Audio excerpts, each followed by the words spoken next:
لە بین دوو کەوان ئەڵێم نەگریس نەفرەت لە شەڕی براکوژی، چونکە شەڕی براکوژی کوردی وێران کرد. پندێکی عەرەبی هەیە ئەلبادی هو الأظلم.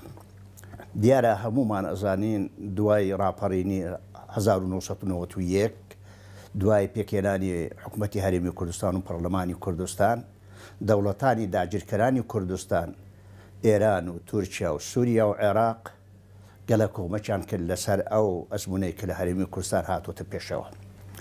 کۆبوونەواتی ئەو دەوڵەتانی داگیرکەر هەر 6 مانگ جارێکە بوو بۆ جێبەجێکردنی مەرامەکانی خۆیان. ئەوە بوو لە ساڵی 1994 شەڕی نەگریستی براکوژی لە نێوان یەکێتی نیشتیمانی کوردستان و پارتی دیموکراتی کوردستان دروست بوو. ئێمە لێرەدا شتی شاراوە هەیە، ناتوانم شتی شاراوەکان هەمووی بزانەوانە، بەڵام پەندی عەرەبی تاکید لەسەرەکەمەوە ئەلبادی هو الأظلم، ئەو کەسێک کەوا دەستی پێکردووە شەرمەزاری بۆ ئەو کەسانەیە. بەڵام بەداخەوە دەستێکەڵکردنی داگیرکەرانی کوردستان لە ناوخۆدی هەرێمی کوردستان گومانیشی تێدا نیە. هەموو حیزبە سیاسیەکان لە هەرێمی کوردستان تەئسیر و کاریگەری لایەنی دەرەکی لەسەر هەیە. ئەوە بوو ئاگری شەڕی براکوژی لە نێوان یەکێتی نیشتیمانی کوردستان و پارتی دیموکراتی کوردستان دروست بوو.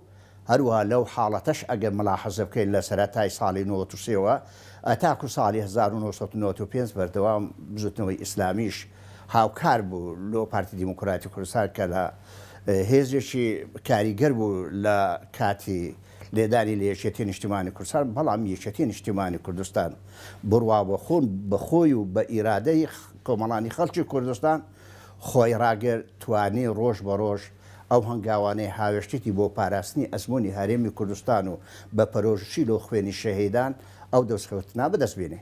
لەو کاتێک کە هەولێر کەتە دەست یەکێتی نیشتیمانی کوردستان، پارتی دیموکراتی کوردستان بە هەموو شێوازێک ئابڵۆقەی توندی خستە سەر هەرێمی کوردستان، بە تایبەتی هەولێر و سلەیمانی پارتی بە بەردەوامی لە ساڵی 95-96 بە بەردەوامی هێرشێکردە سەری یەکێتی نیشتیمانی کوردستان. یەکێتی نیشتیمانی کوردستان بە حکمی ئەوەی دوو لەسەر سێی خاکی هەرێمی کوردستان و جەماوەری کوردستان لەبەردەستی یەکێتی بوو. یەکێتی نەیەتوانێت دەستەوەستان بوەستی، بانگەوازی لە هەموو لایەنەکانی ناوەوە دەرەوەی هەرێمی کوردستان کرد کە ئاشتی بەرقرابی لە کوردستان، بەڵام پارتی گوێی پێ نەدا. پارتی دیموکراتی کوردستان بە شێوەیەکی ناڕەوا داوای لە حکوومەتی عێراق کرد، ئەو حکوومەتەی کەوا بوو باعیسی ئەوەی تێکدانی 5,000 گوند و شار و شارۆچکە لە هەرێمی کوردستان، ئەنفانکردنی 182,000 کەسی گەرمیان و منتقەی بادینانەوە. جگە لەوەش هەمومان ئەزانین کە لە ساڵی 1983 8,000 بارزانین بەدەستی ڕژێمی بەعز کە سەدام حوسێن سەرکردایەتی کرد ئەنفال کرا بێسەر و شوێن کرا. بەڵام بەداخەوە سەرکردایەتی پارتی دیموکراتی کوردستان بەبێ ئەوەی مێژووی خۆی بخوێنیتەوە، مێژووی ئایندەی بخوێنێتەوە، خیانەتێکی کرد کە خیانەتی سیویەکی ئاب بوو. ئەوە داواکاری لە سەرکردایەتی حیزبی بەعز کرد کە سەدام حوسێنە کە هاوکار و پشتیوانیان بوو. ئەوە بوو حکوومەتی عێراقی بە شانازی وە هێزێکی بەرفراوانی لە گاردی کۆماری و هێزەکانی دیکە هاوکار لەگەڵ پێشمەرگەکانی پارتی دیموکراتی کوردستان کە پایتەختی هەرێمی کوردستان کە پارلەمانی کوردستان بوو، شکۆی پارلەمانی کوردستانیان شکاندو و داگیری پارلەمانیان کرد. ڕەنگە ئێمە وەکو یەکێتی نیشتیمانی کوردستان پێمان وایە سیویەکی ئاب خیانەتێکی مەزنە قەت لە مێژوو کۆتایی پێنایە. ڕەنگە مقابلی مە کە ئەو کاتی دوژمنی ئێمە بوو، ناحەز ئێمە بوو، پێیان وابوو سەروەریەکی گەورە بۆ خۆیان دروست کردە. بەڵام نە ئێمە ئەتوانین تەحەکوم لەسەر بکەین وەکو مێژوو کە سیویەکی ئاب خیانەتیان نایە، نە پارتیش ئەتوانێت کە خۆی دابڕی لەوەی برێکە ئێمە سیویەکی ئاو خیانەتمان نەکردی، بەڵکو هەوڵماندایە دەستکەوتەکانی هەرێمی کوردستان پارێزن. بەڵام لایەنی سیاسی لایەنی سیەم هەیە ئەتوانی بە ئاسانی تەحدیدی ئەوەی بکە ئایا داهێنانی هێزەکانی داگیرکەری کوردستان بۆ سەر هەرێمی کوردستان بۆ سەر ئەو ئەزمونە لە هەرێمی کوردستان خیانەتیان خیانەتیە هۆکارەکەی ئەوە بۆ کەوایی یەکێتی نیشتیمانی کوردستان بە پەرۆشی و جەماوەری خۆی و بەتایبەتی لەو ناوچانێ ژێر نفوز و دەسەڵاتی خۆی هەبوو، لەبەر ئەوەی کەم ئیمکانیەت هەبوو ئابلۆقەی ئابووری حکوومەتی عێراقی ڕژێمی عێراقی لەسەر بوو، ئابلۆقەی پارتی دیموکراتیش لەسەر بوو. ئەوە بوو کە یەکێتی نیشتیمانی کوردستان کە تووشی ئەو حاڵەتەی بوو ناچار بوو مەسەلەن کە سیویشی ئاب کە گورزێکی کاریگەر هەم لە کوردرا و هەم لە یەکێتی نیشتیمانی کوردستان و هەم لە مێژووی پارتی دیموکراتی کوردستانیش درا. مەسەلەیەکی کوردی هەریە خۆی بەشیری هەتاپیری زۆر کەسەیە مەسەلەن خەسڵەتە چێگیری ئەو خەسڵەتەیەگیری بە ئاسانی ناتوانین تەرجیب بکە. ئێمە پێمان وابوو ئەو خیانەتەی کە لە سیویشی ئاب پارتی دیموکراتی کوردستان کردێتی ئیمتیدادی هەیە. لە ساڵی 1997 جارێکی دیکە شەڕ لە نێوان یەکێتی نیشتیمانی کوردستان و پارتی دیموکراتی کوردستان دروست بووە.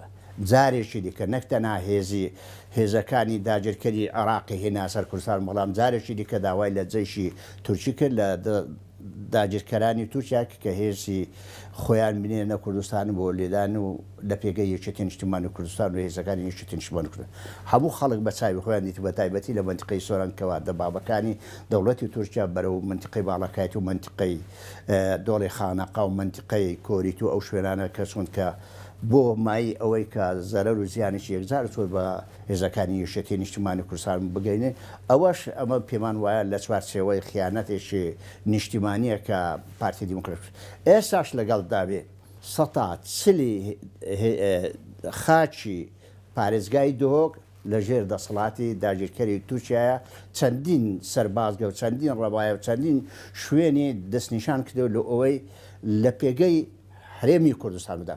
بۆیە پێمان وایە هەماهەنگیکردن و تەنسیقکردنی حکوومەتی هەرێمی کوردستان بە تایبەتی لایەنی پارتی دیموکراتی کوردستان دەگە دەوڵەتی تورکیا پێمان وایە خیانەتێک کراوە بۆەوەی دەرفەت درایە بە هێزەکانی داگیرکەری تورکیا کە لە خاچی کوردستان جێگیر بن.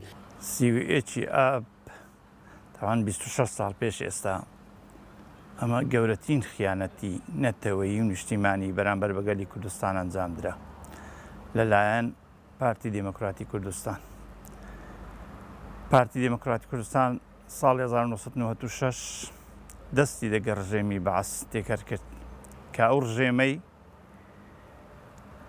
4000 گوندی لەناوبرد تەختی زەوی کرد چیمیا و ئەنفالی ئەنجامدا 182,000 کوردی ئەنفال و بێ سەر و شوێن کرد 8,000 بارزانی بچ کرد. بەڵام پارتی دیموکراتی کوردستان لە سیویچی ئابی 96 داوای لە حکوومەتی عێراق کرد پەرلەمانی پێداگیر کرد هەولێر پایتەختی کوردستان هەولێرە پێداگیر کرد کە ئەوە مێژوویەکی ڕەشە بەڕاستی. ئەو ڕۆژەی کە ئەنجام درا ئێستاش دەگەدابی ئاسەواری ئەو خیانەتە ئەو ڕۆژە هەرماوە بە کوردستان.